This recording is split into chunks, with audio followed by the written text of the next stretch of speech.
Coming up next on The Voice of Alabama Politics, we take a look at who is actually a journalist. Also, the V team will debate electing judges versus appointing them. And Van Davis, the special prosecutor in the Mike Hubbard case, body blows the spin machine. Hubbard's response, "Don't touch me, that hurts." Oh, these girly men. All this and much, much more coming up next on The V. The Voice of Alabama Politics, with your host, Bill Brett, and the V Team with Claire Austin, Susan Britt, Jack Campbell, Baron Coleman, Charlana Spencer, and special reports with Jonathan Barbie. Now, the #1 political show in Alabama, The V.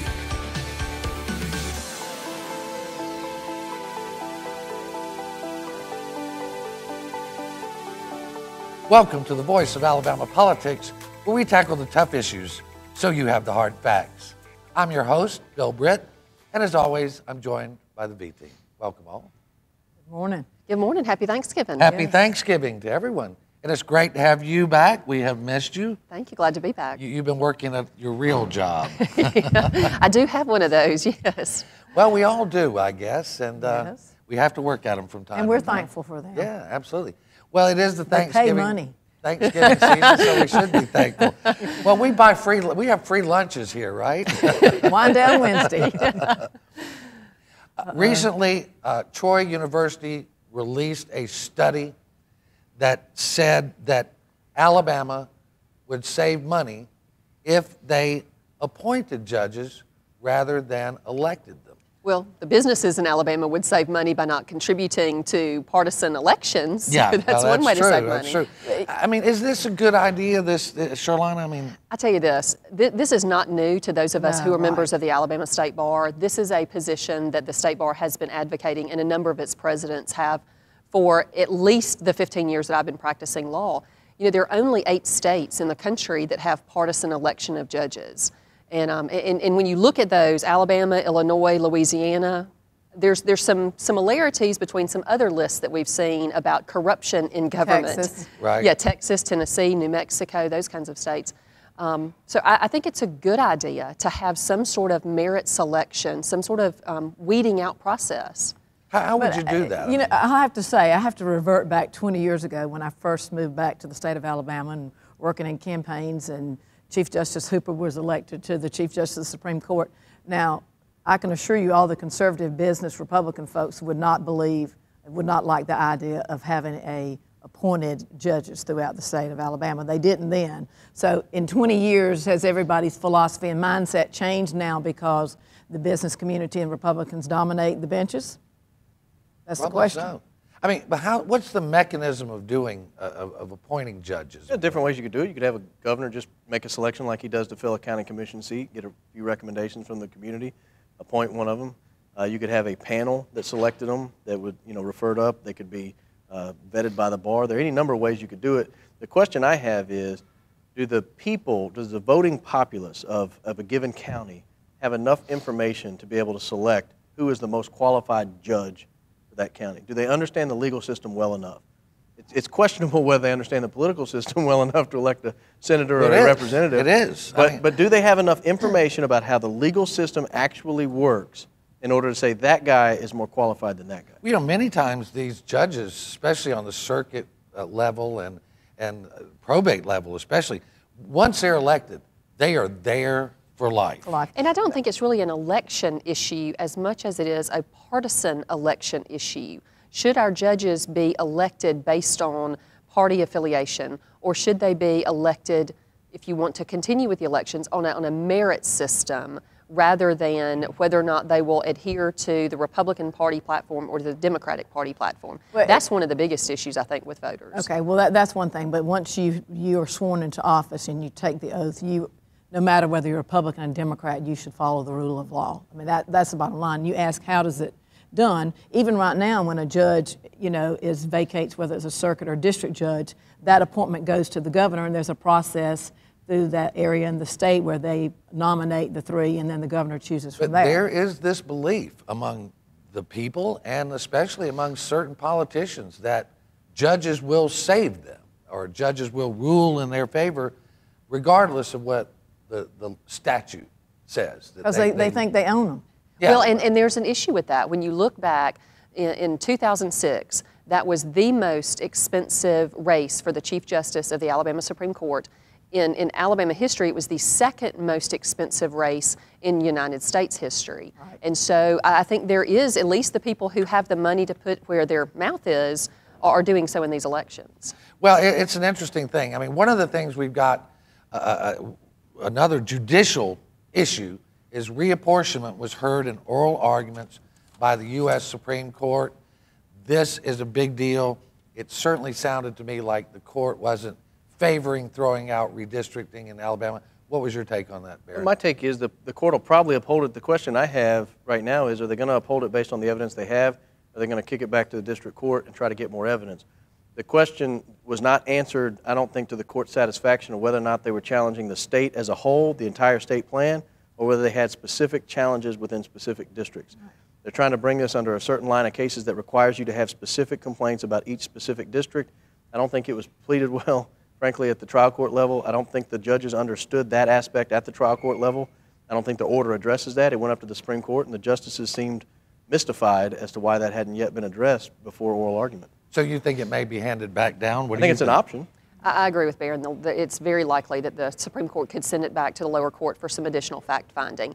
You had Chief Justice John Roberts that said he sympathized with the legislators who were trying to find that sweet spot between looking at race to protect representation as opposed to looking at race to confine it to limited representation. And really that's the issue. I mean, the interesting thing is you can gerrymander for political reasons. Right. You can't gerrymander for racial reasons. And in Alabama, a lot of times, politics and race are very closely united. And so I think there probably will have to be some more fact-finding. I want to bring up something, we have about a minute and a half, that's near and dear to my heart. Recently, President Pro Tem of the Senate, Dale Marsh, said that he wants his outfit, his group, to define who is a journalist. Who is a journalist? He also told the Anniston Star that he considered the Brits, that's me and my wife and our news organization, as not being journalists, even though he used to sit in our office, in our newsroom, and talk to us as journalists and ask us to do stories for him. And he's made, certainly over the years, has made lots of overtures for us to help him as journalists. Now he wants to define a journalist.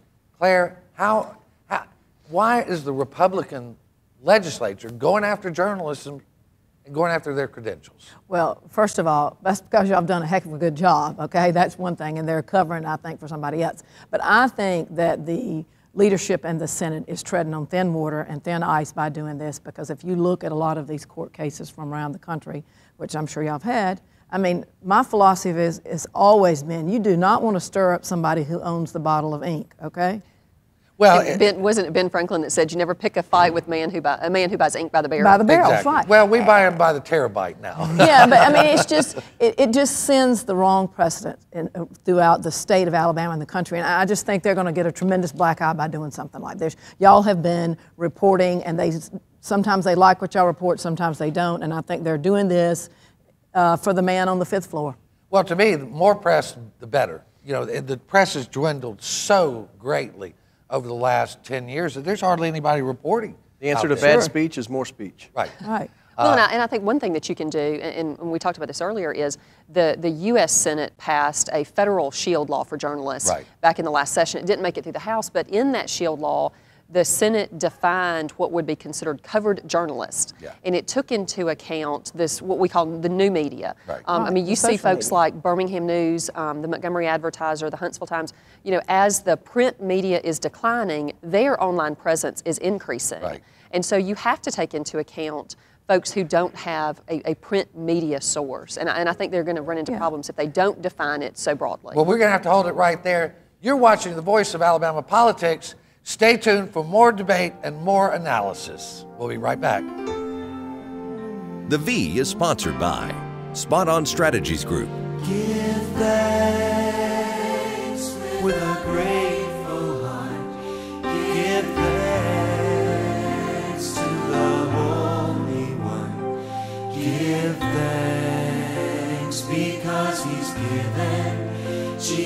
Jesus Christ, His Son.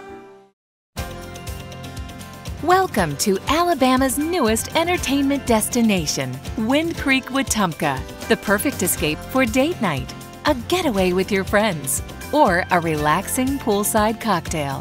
Whether it's a day trip to enjoy the best steak in Alabama or a romantic weekend, the finest Southern hospitality is just a short drive away.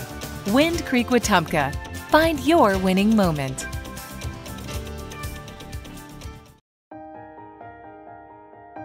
I teach. I touch the future. I am AEA. I keep the school clean every day for your children. I am AEA. Congratulations on your scholarship. I help children make choices for college and careers. I am AEA. We are AEA.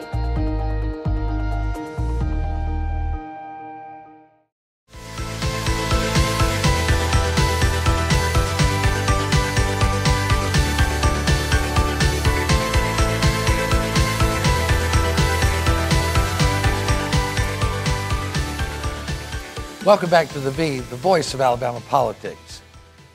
There has been discussion that Richard Shelby will be the chairman of the banking committee in the Senate, and that Jeff Sessions would take over the budget. That seems to be somewhat in question, doesn't it, Barron? It does. Mike Enzi, who's from Wyoming, Senator Mike Enzi, actually has more seniority on the budget committee than Jeff Sessions does. And he seems to have reasserted himself as a potential candidate for the chairmanship. Historically, they have always gone with seniority, but Jeff Sessions has served as the ranking member despite not having more seniority than Enzi the last few years, and I think there may end up being a gavel fight. Well, it certainly would be a feather in Alabama's cap to have both the banking and the budget chair, but these guys both have done a good job for Alabama. I've done a great job, and there was no question about Shelby and him being the chairman of banking and financial services. But I think we're in a quandary here just because Enzi left, Jeff stayed, but Sessions doesn't have the seniority and Enzi wants back in. But, you know, I understand that because it's a very powerful committee, and I understand Enzi wanting his stab back at being the chairman. Do you think that some of the fellow Republicans are a little nervous about having someone as conservative as Jeff Sessions? You know, maybe that's the case, but you know, we were talking about this a little bit during the break. I mean, my response, if I were Sessions to Enzi, is I've done all of the work up to this point. Yeah, right. You chose to step back and to give me this position, and so now that all of the groundwork has been laid, why shouldn't I get to have this position? So I'm in favor of Sessions getting it. I agree with Charlana there. Enzi made the decision to step down and not be the ranking member when they became a minority. And Jeff Sessions took over and did all the dirty work. Yeah. Well, Jeff Sessions has, and both of our senators have been front and center on almost every issue. These are tough conservative guys. They represent the state in the manner that most folks in the state want it represented. Well, we keep putting them there. Yeah. So there's a reason for that. Yeah. And I think people, you know, really, I mean, Jeff Sessions, Senator Sessions is admired all across this country. You know, when you travel, people talk to you about Jeff Sessions. So well, I tell you, his staff, and the same with Shelby, their staff is so professional. As a journalist, when we call them, they are on it immediately. They send us stuff all the time. I mean, they are top-notch folks up there. We love it when they're that cooperative. Well, behind every successful, whether it's congressman or U.S. senator, you have to have an extraordinary staff because they can make or break you. Well, they do a great job, and a couple of them told me they watch our show every week, so we like them even more for that. We passed some controversial constitutional amendments. I know it's been a few weeks since that all happened, but we didn't really get a chance to talk about the fact that we had five constitutional amendments? 4 of them passed. Some of them were just plain old red meat. I mean, it is now basically in Alabama, we don't want no Sharia law, do we? Now, is that how you say it? Sharia. Okay. I wasn't ever very sure. I don't really know. I think that's one of those that we will see some litigation about because it doesn't do just that. If you read the amendment, you read the actual legislation, it looks like we have the authority to overrule any decision by an outside court, which would be a federal court. Right. And so I think that that's one of those, we got a lot of heat in the press about, in the national press, about how wide-ranging this piece of legislation actually is when you break it down into its component parts. So I expect we will see some litigation about it. But the idea was basically they wanted to say that no Muslim law in the state, but it's really gone really pretty far, hasn't it? Well, so many of these, it's just pandering to the base. I guess maybe trying to get voter turnout in an election where you didn't have a really tough ticket. You've really done some analysis. I have, and what I think they did was they wanted to have a backstop in case the election started to get away from them. In case maybe the Mike Hubbard stuff started to backfire, whatever, they could trot these amendments out and say, but you still need to turn out conservatives. We need to make sure Sharia law doesn't come in. We need to make sure gay marriage doesn't come in. And that's what this stuff was designed to do. What they ended up doing was having a situation where we passed an amendment. Alabamians went to the polls and passed an amendment that said, we can opt out of the United States Constitution. They don't know they did that. Does it? No, and that's what was so surprising to me, is it was sort of sold as banning the imposition of Muslim laws, but that's not what this legislation does. There's a phrase in the Constitution that says you have to give full faith and credit to the acts, judicial proceedings of other states. We walked into the polling place and said, no, we don't. And no wonder they're all making fun of us. It's a little, I mean, it's embarrassing. It is. Well, we did that a few hundred years ago, didn't we? And that didn't work out that well, did it? Not for us. Well, the other one we did is we've reestablished our right to hunt and fish like our grandpa and grandma used to hunt and fish. I'm still confused about what that does. I'm not really sure. We had a right to bear arms in Alabama. We reaffirmed that by adding a constitutional amendment saying, yes, we meant it the first time we said it. Yeah. And we had a right to hunt and fish enshrined in the Alabama Constitution, and we passed another amendment saying, yes, indeed, we did mean that we have a right to hunt. I mean, it is total foolishness. And it's no wonder we're the butt of jokes all over the country doing stuff. I didn't even know we didn't have a right. There was endangering our right to hunt and fish.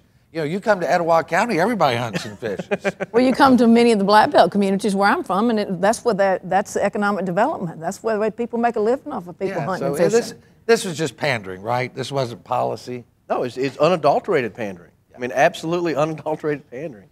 I tell you, this is a funny story, though. When I went to the polls, I actually read those amendment summaries that are on the ballot. How dare you? And there was another lawyer sitting across from me who works for a government agency, and he's a very, very brilliant lawyer. And I looked at him and I said, you know, if I didn't know that I was supposed to vote for, like Amendment 4, for example, I was told by some very smart people who are involved in the education process to vote for that amendment, then I wouldn't have known what some of these other ones did. And I have a law degree, and I pay attention to this sort of thing. And he said, I don't either. I'm going to have to sit here and read it and think about it for just a minute. Well, you know, so I feel sorry for an average citizen who looks at some of this language and thinks, you know, I'm just going to vote no because I don't know what it does. Well, and that's what a lot of people do. And honestly, I traditionally tell people, you know what, just vote no. Yeah, if you don't a lot of them understand, just pandering to the base, and a lot of people looking for handouts, just vote no. Well, you know, Brandon Mosley, who works for us at AL Reporter, did a great job of breaking them down. But it's still it's a pandering type thing. We do that as well or better than anybody else. Not a single amendment we passed provides us any additional protection that we didn't already have. That's correct. And one of them puts us in danger of going before a federal court looking very, very foolish. Once again, like legislation we pass in the legislative process or that they pass it knowing it's unconstitutional, then it's got to be litigated. It costs the state more money. And we lawyers thank you for that. Well, and I know you do. Listen, Here we go again. We're going to have to hold it right there. The lawyers thank you. We thank you. We're going to be right back with more analysis from the V team. Stay tuned. You're watching The V. The V is sponsored by MediaWorks Communications, quality video production and marketing services. The Locker Room, fine men's clothing. In 1977, an 8-year-old boy picked up the game of golf from his father. The odds of that same boy then making it to the US and European Pro Golf Tours, 1 in 7 million. The odds of the Big Easy winning the US Open twice, 1 in 1.2 billion. The odds of him having a child diagnosed with autism, 1 in 88. Ernie Els encourages you to learn the signs of autism. We give thanks to the Lord. We give thanks.